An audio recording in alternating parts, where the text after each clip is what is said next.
I'm always a sucker for a good pun, so the name Voyage appealed to me right off the bat. The game involves you, a skeleton who gets fished up onto a boat, finding out who you are and how you got there, whilst also, I think, figuring out the secrets of the boat. I'll cut straight to the chase here. This game isn't bad, but it's very broken. I started trying to play with a mouse, but when it came to movements, I couldn't figure out how to rotate the camera, and when I went into the options for the controls, it only showed me controller commands, so I swapped to a controller instead. However, at certain points of the game, notably when looking at chests that I didn't have a combination for, a controller did not work. I had to plug in a mouse to be able to get back off the screen. There has been no game I have played in life where I have had to have a mouse and a controller plugged in at the same time to make it work. Additionally, when learning new skills, the game sporadically chose which input type it would give you the command for. For example, though I had a controller plugged in, when I learned the dash skill for my disembodied head, the game only told me to press 4 on the keyboard. There was a button to dash on the controller, but it didn't want to tell me that. On other skills it gave me both keys, and on others it just gave me the controller command. The camera is also inverted, unless I'm being abnormally mentally challenged, so trying to navigate the camera to the right angle through those tiny tunnels whilst your head is speeding along is hard work.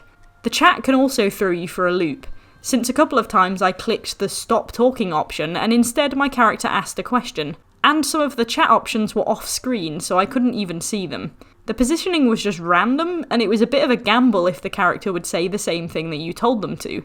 Chat was alright, though there were a few spelling errors here and there. Your character has a weird thing where they try to engage with someone else, but they stay at the angle that you put them at. So you have someone talking to you whilst you're facing away from them and staring off into the dark abyss. The biggest issue though, and the reason why I stopped playing it so early, is that your character can randomly clip through things, and the boundaries and interactions between player model and environment are very flexible. Too flexible. I did some jumping and dashing around in the captain's cabin, and got stuck inside his sink. And I can't get out. The problem is, when you detach your head, you can't access the main menu, so you can't reload, and if you quit the game and come back and continue, it doesn't save from when you split from your body, there's no checkpoint. It just puts you straight back where you were. And now, unless I start again, I can't carry on. I don't like abandoning games early. I like to see all the characters and try and get through the story to evaluate it. But I can tell already from what I've experienced that the game is just generally very broken. It's not even situation specific, and I don't feel like it's worth going through that effort again to try and push further, because the same thing might happen to me again at any moment. The best things about the game are the music, the art, and the graphics. The game is very visually appealing, and the character designs are good. The music and sound effects are fitting and give the game a nice atmosphere.